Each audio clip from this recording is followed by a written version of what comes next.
उनमें और आज हम स्टार्ट करेंगे प्रॉफिट एंड लॉस का पार्ट 3 जो कि डिस्काउंट है। प्रॉफिट एंड लॉस का पार्ट 1 और 2 हमने प्रीवियस वीडियो में किया था। आज हम पार्ट 3 स्टार्ट करेंगे और पार्ट 3 हमारा जो है इसमें डिस्काउंट है। तो डिस्काउंट पे कैसे होता है उसको देखते हैं।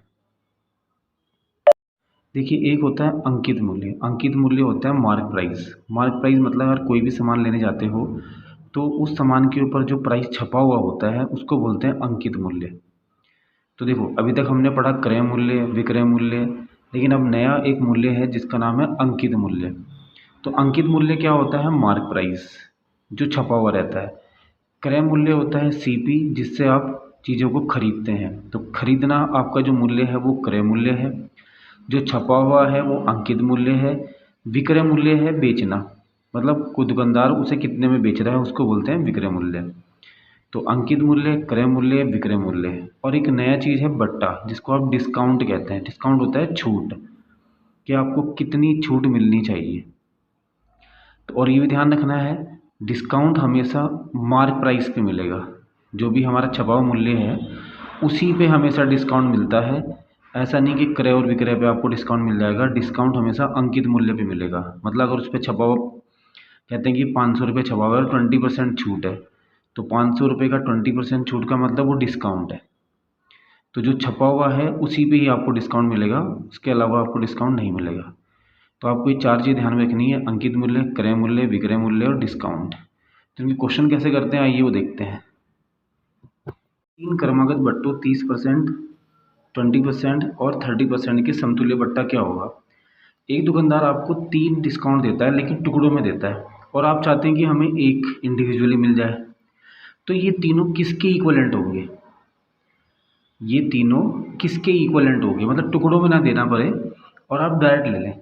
तो जो आपको इसमें छूट मिलेगी वही डायरेक्ट में मिल जाएगी। तो इन तीनों के इक्वलेंट डिस्काउंट निकालना है, समतुल्य बट्टा निकालना है। तो ये क्वेश्चन बहुत आता है। तो इसके लिए देखिए कैसे करेंगे। सबसे पहले हमने इसमें मार्क प्राइस को कह देंगे कि मार्क प्राइस जो है ना वो 100 है।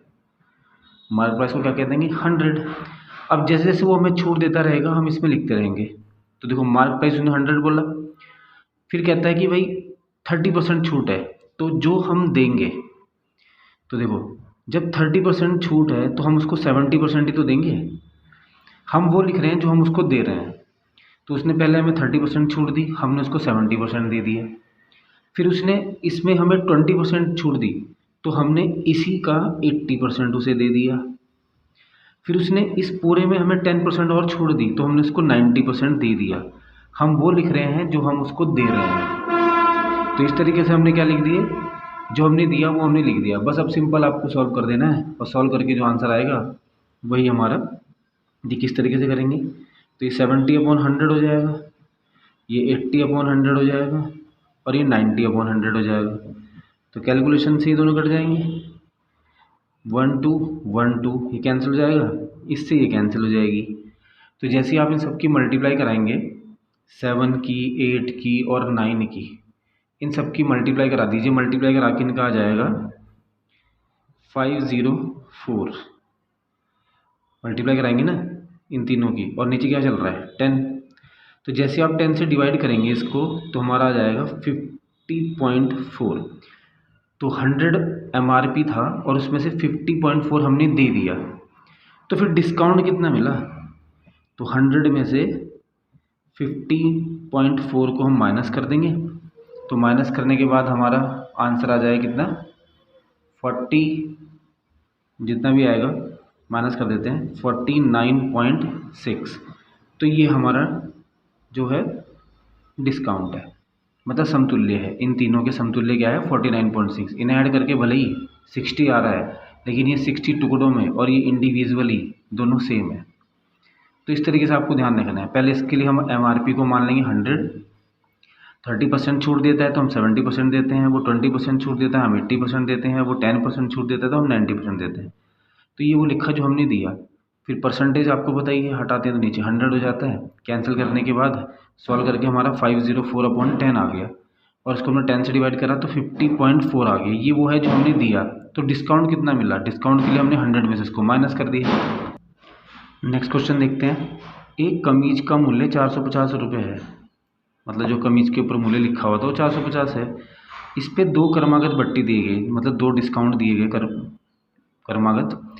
इसका मूल्य 324 रुपये हो जाता है। एक चीज़ ध्यान रखिए, अगर अंकित मूल्य पे आपने डिस्काउंट दे दिया और अंकित मूल्य पे डिस्काउंट देने के बाद वस्तु को आपने बेच दिया तो वो विक्रय मूल्य हो जाता है।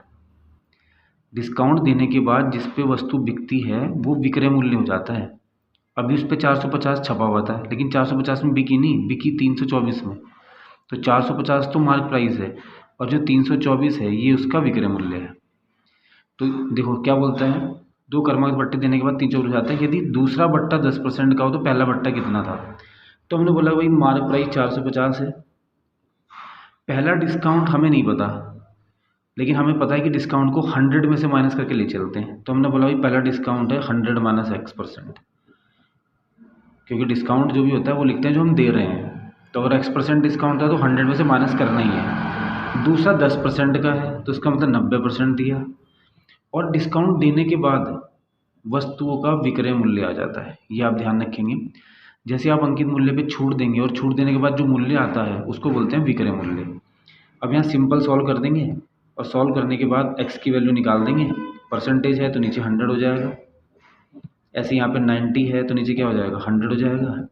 तो देखो 1 2 1 2, ये 2 जीरो कैंसिल होगी और 324 हमारे पास चल ही रहा है। 324 हमारे पास चल ही रहा है। तो बाकी अब इसको कैलकुलेशन करेंगे और एक्स की वैल्यू निकालेंगे। ऐसा करते हैं, आप और कम कर सकते हैं, इसको 5 से डिवाइड कर सकते हैं। 5 से आपने किया 20 आ जाएगा, और यहाँ पे 5 से करेंगे तो 9 आ जाएगा। तो 9 की 9 से मल्टीप्लाई कराएंगे तो 81 आ जाएगा, और ये चली रहा है 100 माइनस एक्स। 9 9 81, 100 माइनस एक्स चली रहा है। 20 इधर चला गया मल्टीप्लाई में, और 20 ने जैसे इससे मल्टीप्लाई कराई तो ये हमारा कितना हो जाएगा, जैसे मल्टीप्लाई कराएंगे 20 की तो 6480। अब मल्टीप्लाई करा के देखना, 20 की मल्टीप्लाई इससे कराएंगे तो इसका डबल हो जाएगा और जीरो साथ साथ आ ही जाएगा। अब ऐसा करते हैं 81 के अंदर मल्टीप्लाई करा देते हैं तो 8100 हो जाएगा माइनस 81x हो जाएगा इज इक्वल टू 6480। आपको निकालना एक्स की वैल्यू है, आप किसकी वैल्यू निकालनी है, एक्स की। तो देखिए क्या करेंगे अब हम क्या करते हैं 81 और ये जो 6480 है इसको इधर ले आते हैं इज इक्वल टू 81x। ये कैलकुलेशन है तो जल जाएगा। और जैसे ही आप x की वैल्यू निकालेंगे यहाँ से तो 81 में से इसको माइनस करेंगे। तो 81 में से जैसे इसको माइनस करेंगे आप तो माइनस करने के बाद कितना बचेगा 0। फिर यहाँ 10 में से आ जाएंगे 2, फिर यहाँ पे कितने आ जाएंगे हमारे पास 0, 10 में से 4 जाएंगे 6, और ये हमारे पास 7 बचेंगे, ये बच जाएगा 1620। और जो 81 है इससे हो जाएगा डिवाइड, और इसको जैसे आप कैंसिल करेंगे तो 20 बार कैंसिल हो जाएगा। तो हम कह देंगे x इक्वल टू है 20। तो इसका मतलब सेकंड डिस्काउंट जो है वो 20% का है। तो इस तरीके से आपको करना है कैलकुलेशन, तो आपको करनी होगी थोड़ी सी। देखिए कह रहा है कि 450 है वो अंकित मूल्य है, उस पर हमने डिस्काउंट दिए और डिस्काउंट देने के बाद विक्रय मूल्य आ जाता है, लेकिन डिस्काउंट हमेशा 100 में से माइनस करके देते हैं। ये कह रहा है कि दूसरा बट्टा तो 10% है, तो पहला बट्टा क्या है, तो हमने पहले बट्टे को x मान लिया, लेकिन 100 में से माइनस करना था इसलिए 100 में से माइनस कर दिया। इसको भी कर दिया और इसको भी कर दिया, कैलकुलेशन की और x निकाल दिया, और x जो निकला वही हमारा सेकंड बट्टा है। थर्ड क्वेश्चन देखते हैं। कह रहा है कि एक दुकानदार अंकित मूल्य पे 10% छूट देने के बाद 8% लाभ कमाता है। 10% छूट दी और 8% का प्रॉफिट हो गया। इसका मतलब जो भी क्रय मूल्य रहा होगा, जो भी हमारा क्रय मूल्य रहा होगा उसमें 8% का प्रॉफिट पे बिका होगा। तो 8% प्रॉफिट का मतलब हो गया कि अगर क्रय मूल्य 100 रहा होगा तो विक्रय मूल्य 108 रहा होगा। ध्यान रखना कि अंकित मूल्य कितना भी हो हमें नहीं पता, लेकिन 10% छूट देने के बाद 8% प्रॉफिट हो रहा है इसको। तो 8% प्रॉफिट कब हो सकता है कि अगर बंदा 100 रुपये में खरीद दे और 108 में बेच दे, तभी तो 8% प्रॉफिट होगा। तो हमने बोला भाई CP 100 है और बेच दिया उसको 8% प्रॉफिट पे, तो 108 में बिक गया। अंकित मूल्य क्रय मूल्य से कितने प्रतिशत अधिक है। अब अंकित मूल्य निकालना है तो अंकित मूल्य को हम x कह देते हैं, और उसने बताया कि अंकित मूल्य पे 10% छूट है। तो जब अंकित मूल्य पे 10% छूट है तो अंकित मूल्य का 90% तो दिया होगा, और छूट देने के बाद जो बिका वो विक्रय मूल्य के बराबर होता है, ये आप ध्यान रखेंगे। अंकित मूल्य पे जैसे आपने छूट दी ना, थोड़ा इसमें लॉजिक समझना है। 8% लाभ कम हो सकता है जब आप 100 रुपये में खरीद के 108 में बेचे थे, तभी तो प्रॉफिट होगा। तो सीधा सीधा SP 108 आ गया।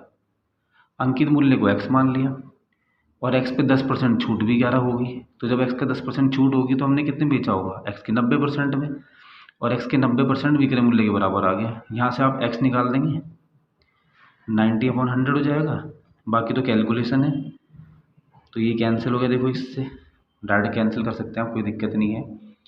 फिर आप 9 से इसको कैंसिल करेंगे, 9 1 जा 9, 9 2 जा 18, और 10 की हम मल्टीप्लाई करा देंगे। x आ गया 120। x का मतलब अंकित मूल्य आ गया हमारे पास। अंकित मूल्य कितना आ गया, 120। ये हमारे पास मार्क प्राइस आ गया 120। अब देखो मार्क प्राइस 120 है, CP 100 है, तो क्वेश्चन ये है अंकित मूल्य क्रय मूल्य से कितने प्रतिशत अधिक है। तो 100 और 120 20% अधिक है। तो बस हो गया आंसर। इस तरीके से सॉल्व करने हैं, सिंपल लॉजिक लगा के। नेक्स्ट क्वेश्चन देखते हैं क्या कहता है क्वेश्चन। एक घड़ी के अंकित मूल्य पर 10% बट्टा देने के बाद इसका मूल्य 1080 रुपये हो जाता है। मतलब जैसे ही अंकित मूल्य में उसने डिस्काउंट दिया 1080 हो गया, तो समझ जाना ये विक्रय मूल्य है, सेलिंग प्राइस है, क्योंकि अंकित मूल्य पे छूट देते ही आपका विक्रय मूल्य हो जाता है। ठीक है, कहता है कि यदि कोई बट्टा ना दिया जाए, कह रहा है कि अगर बट्टा ना देता, अंकित मूल्य पे ही बेच देता, अगर डिस्काउंट ना देता और जो अंकित मूल्य लिखा हुआ था उसी पे बेच देता, तो 20% लाभ होता। तो घड़ी का क्रय मूल्य कितना है ये आपको बताना है। तो देखिए सबसे पहले अगर हम चाहें, हमने कहा कि भाई जो उसका मार्क प्राइस है ना वो x है। अब अंकित मूल्य पे 10% बट्टा दिया, तो हमने बताया कि जैसे ही आप बट्टा देते हैं तो 100 में से कम हो जाता है, क्योंकि हमने 10% छूट के बाद दिया। और छूट देने के बाद जो मूल्य आता है वो है विक्रय मूल्य। ये आप ध्यान रखना, अंकित मूल्य पे छूट देने के बाद हमेशा विक्रय मूल्य आ जाता है। तो यहाँ से आप डायरेक्ट अंकित मूल्य निकाल सकते हैं सिंपल सॉल्व करके। परसेंटेज हटेगी तो नीचे 100 हो जाएगा, ये कैंसिल, और फिर 9 से काट देंगे 120 टाइम, फिर 10 की तरह मल्टीप्लाई हो जाएगी, x आ गया 1200 रुपये। तो ये जो 1200 रुपये आया ये हमारा अंकित मूल्य आ गया, मार्क प्राइस आ गया। जैसे ही छूट दी विक्रय मूल्य आया, और अंकित मूल्य भी छूट देने के बाद विक्रय मूल्य के बराबर रखा, अंकित मूल्य निकल गया। अब क्वेश्चन है कि अगर छूट ही ना देता, कहने का मतलब जो अंकित मूल्य है वही सेलिंग प्राइस बना देता हो। कहता है कि मैंने 1200 में भेज दिया भाई, मैं छूट नहीं दे रहा, जितना इस पर अंकित मूल्य है वही क्या है इसका विक्रय मूल्य है, तो सेलिंग प्राइस कितना हो जाता है 1200। और प्रॉफिट कितना हो रहा है, 20% का प्रॉफिट हो रहा है। तो बताओ क्रय मूल्य क्या है, CP निकालना है। अगर वो छूट ना देता अंकित मूल्य पे, क्योंकि अंकित मूल्य पे बेच दिया, तो 20% प्रॉफिट हो गया। तो बताना क्रय मूल्य कितना है, ये क्वेश्चन है हमारा। तो क्रय मूल्य निकालने के लिए मैंने आपको प्रीवियस वीडियो में बताया था कि जब भी आपको CP निकालना हो और विक्रय मूल्य हमें दे रखा है और प्रॉफिट दे रखा है, तो विक्रय मूल्य जो को ऊपर रखते हैं, जितना भी प्रॉफिट होता है उसे 100 में ऐड करके नीचे रख देते हैं। प्रॉफिट हो रहा है तो 100 में ऐड कर देंगे, लॉस हो रहा होगा तो 100 में से माइनस कर देंगे, और परसेंटेज। बस इसको सॉल्व कर देंगे। सॉल्व करने के बाद जो आएगा वही हमारा क्या है, देखो परसेंटेज हटी तो नीचे ऊपर 100 हो गया, और नीचे क्या चल रहा है 120।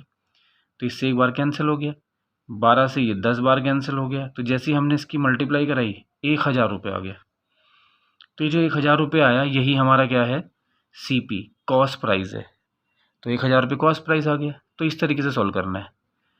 तो अगर आपको प्रॉफिट एंड लॉस सीखना है तो इसके लिए आपको हमारी प्रीवियस वीडियो देखनी पड़ेगी, जिसमें आपको प्रॉफिट परसेंटेज कैसे निकालते हैं, लॉस परसेंटेज कैसे निकालते हैं, SP CP कैसे निकालते हैं, वो सब बता रखे हैं। और डिस्काउंट के लिए आपको ये वीडियो कैसी लगी, तो अगर आपको ये वीडियो पसंद आई है तो प्लीज़ लाइक और सब्सक्राइब कीजिए। Thank you.